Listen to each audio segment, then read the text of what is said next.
Hello everyone, my name is Tabby. Welcome back to my channel Keeping Tabs, where today I'm giving you the... I don't know what I'm calling this yet. I was gonna call this my favorite books of the decade, but some of these weren't really my favorite. It's more of a... Okay, what should I call this? Okay, we're gonna call this my most memorable books of the decade. Yes, I like that. I was gonna make a favorite books of 2019 video, but I think I only read like 32 books, and a lot of them were just books in the series, so I couldn't really come up with a decent list for a video like that. So we're doing the most memorable books of the decade. Alright, let's start with 2010. And just to be clear, I didn't really start my reading journey until 2013, so there really wasn't much to choose from 2010, 2011, and 2012. But let's do it anyways. 2010 was the year where I started realizing there are more books out there other than the Mortal Instruments, because before 2010, all I cared about was the Mortal Instruments, and you could not convince me to read anything else. But eventually, my friend did convince me to read another series, and in 2010, that series came to an end. So the most memorable book I have for 2010 is The Last Sacrifice by Rochelle Mead. This was my first series that I ever completed because, like I said, I was only reading the Mortal Instruments, and the Mortal Instruments didn't finish until like 2014. So this was the first series I actually read book one all the way to the end.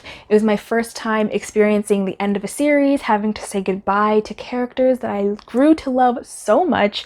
And I actually, for the first time in this book, kind of wanted to fight Rose, because by the end of this book, a lot of my favorite secondary characters, their lives were just turned upside down because of the things that Rose had to do in this book for the people that she loved.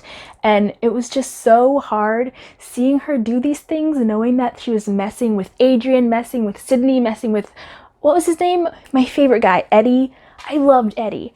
And just seeing them and where they ended up by the end of this book was just real sad. So that's why I was really happy when I found out that Bloodlines was becoming a thing.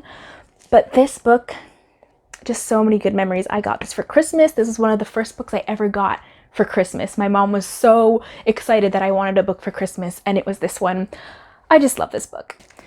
Doesn't that kind of look like Scarlett Johansson? Am I wrong in thinking that? I feel like it kind of looks like her. Let me know what you think. I tried very hard to pick one book per a year, but 2010 also introduced me to my first young adult dystopian, and I'm pretty sure you can guess what that is. It's The Hunger Games by Suzanne Collins. This is my first dystopian experience that I chose for myself, because the other dystopian books I read was for school. And it was Brave New World and 1984, and those were school books, so naturally I despised them.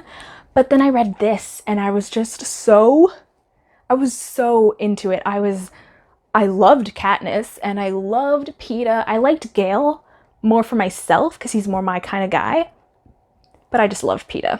I remember my mom bought me this in hardcover.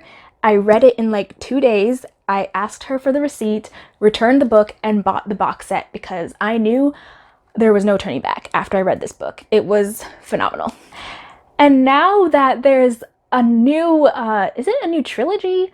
Another set of books happening in this world. I don't know if I even want to go there. Like, the Hunger Games trilogy is so perfect to me. I don't know if I want to tempt it with another set of books in this world. I don't know, you know, like why it was so perfect. I don't know. Is it out yet? I feel like it's out. Or do we just know what the cover looks like? I don't remember. No, it's not out. Is it? Okay, let's move on to 2011. 2011, I didn't read very many books other than the books I had to read for school, but the one book that I did really love and remember reading is City of Fallen Angels by Cassandra Clare.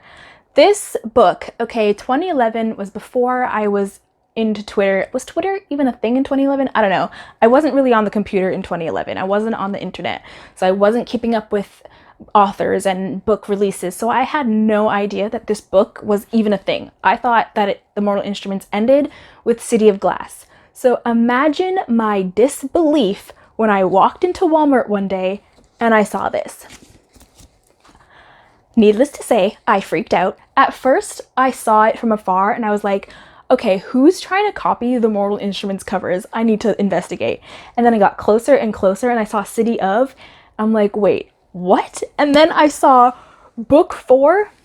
Guys, I squealed. I squealed in Walmart. It was crazy. Just imagine one of your favorite series getting another book and you just have no idea about it until you see it in the store. That would never happen these days because of book Twitter and just the internet in general. I loved it. This book was so much darker than the Mortal Instruments. It was like, I really liked it. It was like the aftermath of everything that went on in City of Glass. And it got really dark. Remember that whole thing about the babies, the room of babies? I don't want to spoil anything, but that was dark. Clary finally becoming a shadow hunter, because throughout all of the first 3 books of the Mortal Instruments, she was like completely useless and stupid, but now she's starting to train as a shadow hunter and be useful, so I really liked that. The only downside about this book was that there wasn't very much of Magnus and Alec, but now that we have the Red Scrolls of Magic, we know exactly what they were up to during the time of this book, and I love it. Okay, the next book that I have to show you for 2012 is Divergent. This book had me up until 5 a.m. in the morning. I read this in one go, nonstop. It was so action-packed, and it was my second dystopian, if I can remember. I don't know, I just remember this really standing out, and I remember buying this at Target, because Target was a thing here in Canada for like a hot second. Didn't do as well as it thought, so they ended up getting rid of all the Targets, but we had Target for a second, and I bought this at Target. But I just thought it was so fun reading about Triss going through all of the Dauntless trials, and I loved watching her go from this weakling of an abnegation, I could never say that word, to this strong, powerful, dauntless woman, and I just loved it so much. Remember Alan? Was his name Alan or Al? That one friend who you thought was her friend, but then ended up like almost throwing her over the freaking cliff. That was crazy. Oh my god. Remember Will? Frick, I hope you read this book because I'm spoiling it, but it's Divergent, so come on. There were just so many good memories. N4/Tobias. I loved him. I loved him so much, but in the other books afterwards, I was like really over him. I didn't really care. Insurgent and Allegiant, I got rid of those books. They don't even exist to me. Divergent is a standalone, and that's just the facts. Okay, 2013, I have a very weird book that I didn't really hear a lot of people talk about. I think the only person I know who talked about it was Jesse the Reader. Jesse the Reader did a book review back in the day when he was like still new on the scene, and it is Quarantine by Lex Thomas. And the reason why I changed the title from favorite books to most memorable books is because although I love this book, it's really not a favorite. It's just memorable because of all of the freaking shock value that went on in this book. I was hooked. It's gory and violent, and the writing is not that good. It's actually kind of bad. And there's a lot of really stupid stereotypes, but the action had me in it. It had me from the beginning to the end. So much unnecessary violence. So if you don't like violence, you probably would hate this book. And you'll probably hate this book in general because, like I said, there's a lot of stereotypes, like cheerleader stereotypes and like sluts and jocks, and there's just a lot of unnecessary stereotypes going on. And it's just such like a weird, unrealistic situation that these characters are in. They're basically quarantined in high school. No adults, just them. They can't leave, and they get like food and stuff dropped into the middle of the courtyard every week, and they just have to like survive, and they go crazy. It's like Lord of the Flies meets Hunger Games, and they're like stuck in the high school. It's just like, what is this? I don't know. But it was a blast to read. And the second book was even more crazy, like just such crazy circumstances that would never happen.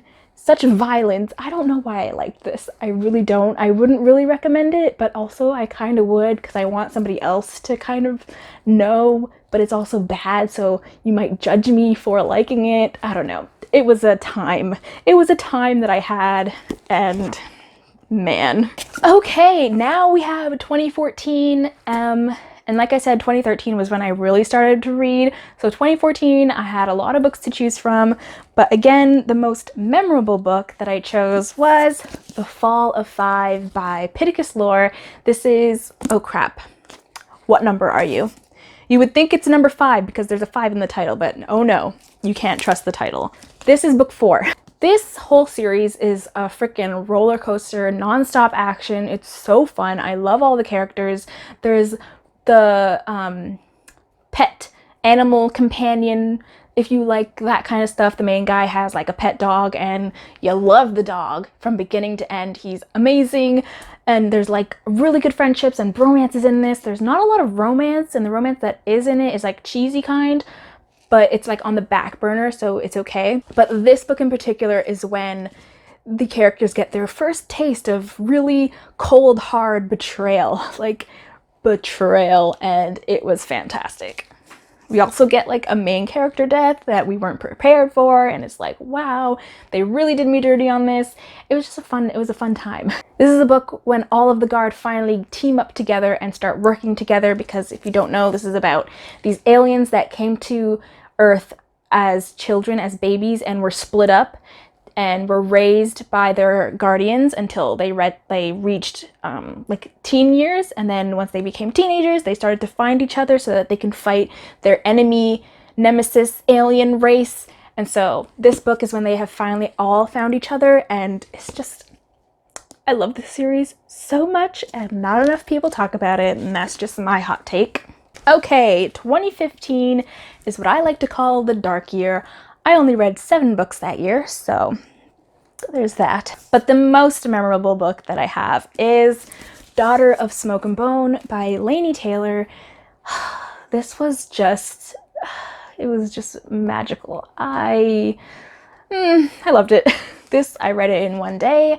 I loved Laini Taylor's writing. It was like lyrical, but also not even that lyrical. It was just really good. It was very witty and smart and funny, and the descriptions were good, and I really liked the way she hopped around in different perspectives. It wasn't in first person, but it was like, this was happening over there, meanwhile over here this was happening, and over there this was happening. It was just very weird. I can't describe it, but I fell in love with the way that Laini Taylor wrote this book, and that's why I thought I was gonna like Strange the Dreamer, but that didn't end up happening.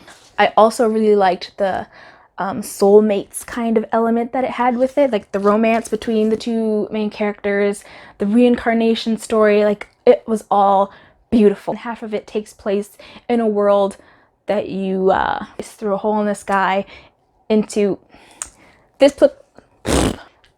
Half of this book takes place in our real world in Prague, and the other half takes place in a fantastical world through the hole in the sky, through a hole in the sky. I can't talk. You know how many times I had to say that sentence? This is like the 5th time I'm saying this.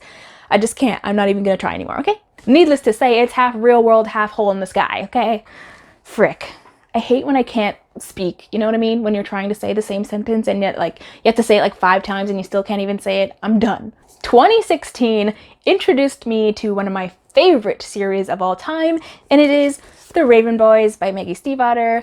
Freaking love this book, okay? Maggie Stiefvater's writing really pulled me in. I feel like I never read a book written in the style that Maggie Stiefvater has. It's not even like a specific style. It's just a Maggie Stiefvater style, and I loved it. The way she described everything, and I don't even know. It's just so Raven Boys. And then the story on top of that, the boys, the bromances, the friendships, man, Ronan and Blue, like, come on. Ronan and Adam, Gansey and Ronan, like the group friendship is beautiful, but then like Ronan and Gansey's friendship is lovely. Adam and Ronan, Gansey and Adam and Blue and Ronan, and just Ronan and Noah. Oh, frick, Noah.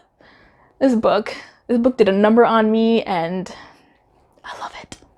Okay, now we're on to 2017. 2017 brought so many good reads to me. I was gonna say Got 7. Somebody help me. I read Game of Thrones for the first time, and the only reason I said Got 7 was because on my notes I just have GOT for Game of Thrones, but then my mind saw Got and then added 7. This is what K-pop has done to me. I read Game of Thrones for the first time in 2017. I read Six of Crows. I read Leviathan Wakes, my first adult sci-fi space opera. It was amazing. I also read The Night Circus, one of my favorite standalones of all time. But again, I'm picking my most memorable, the one I had the most fun reading, the one I have the most memories of reading, like staying up late and tabbing and underlining. And for that reason, I chose A Court of Mist and Fury. I have no choice. I had to choose this one. This was my first time really tabbing a book. This was my first time painting the edges of a book. I freaking loved this book. And I'm pretty sure if you're a fan of this trilogy, you know this is the best book. Like, this was the book of the year, except it came out in 2016, so everybody was all over it in 2016. I didn't read it until 2017, but when this came out, like, this was all the rage, and for all of the right reasons. It was just so good. Oh my god, my bookmark is in here. I was looking for this. Wait, was I rereading this? I was. When did I start rereading this? I don't know. Anyways, taking that bookmark back. 2018. 2018. 2018 brought me another favorite series of all time. Probably my #1 favorite trilogy of all time. And yeah, I'm a very big fan of this trilogy. But the book I'm going to show you is book 2, and that is Golden Sun by Pierce Brown. Holy frick, this book was amazing. I am still not over it. This book really set me, so many emotions were felt during the reading of this book, okay? Just the stress, so much laughs were had, tears, just adrenaline rush, like everything, just all of it. It was all in it. I don't even know how to explain it. I don't know. I just felt so epic reading this because there are so many epic scenes. If there's one thing Pierce Brown knows how to do, it's write epic freaking scenes, man. Like epic kick-ass entrances for characters. And like, you know when like there's a movie and characters are fighting and before the final blow, the one character will say something witty and then kill the person? Pierce Brown is the king of that, okay? Okay? Does that happen to anybody else? It's hard for me to talk about a book that I really like without sounding like a total airhead fangirl freak. It's just, I can't do it. Okay, 2019. Like I said, I was gonna do a favorite books of the year video, but I only read like a handful of new books. The others were like manga or graphic novels or continuations in the series, so I couldn't really put a good list together. But I do want to highlight some good books that I read in 2019. First one being Blood Witch, one of my most anticipated books of the year. And I was going to use that as my favorite book of 2019, but I kind of cheated myself by listening to the audiobook for that. And when I listen to audiobooks, I end up forgetting a lot of details. So that's why I try to not listen to them so much, because I don't really soak up the story as well as if I was reading it, especially if it's fantasy. If it's like a contemporary romance, then whatever, I'll listen to the book because I don't really need to pay attention so much. I don't really need to learn new vocabulary or rules of the world, you know what I mean, magic systems. But for fantasy, I try my best to read physical books or else. So instead of Blood Witch, I'm going to be choosing Queen of Air and Darkness for my most memorable book of 2019. This was such a roller coaster. Oh my lord, I loved it so much. It might be my favorite Cassandra Clare book of all time. And oh frick, I loved it so much. I'm gonna say some of my favorite scenes in this book are included Christina, Kieran, and Mark. Man, like, wow, they really carried me through this book, let me tell you. I am so ready for Wicked Powers, man. Anyway, that was my most memorable books of the decade. Of course, there were so many other books that I have read these past 10 years, but I'm trying to keep this video short, so I've just picked my most memorable. Let me know if you have read any of these, what your favorite books of the last decade have been. Have you read Quarantine by Lex Thomas? Let me know. It's not good, but I mean, if you're not picky, it's kind of good. It's bad, but it's good. Can you believe that the Black Dagger Brotherhood books weren't on this list? Now that I'm thinking about it, just pretend that they were, because they are freaking amazing. They are so good. Those books brought vampires back into my life, and I owe them all of my happiness. That's an exaggeration, but like in the moment it feels that way. You know what I mean? Anyway, thank you for watching, and I will see you guys later. Bye!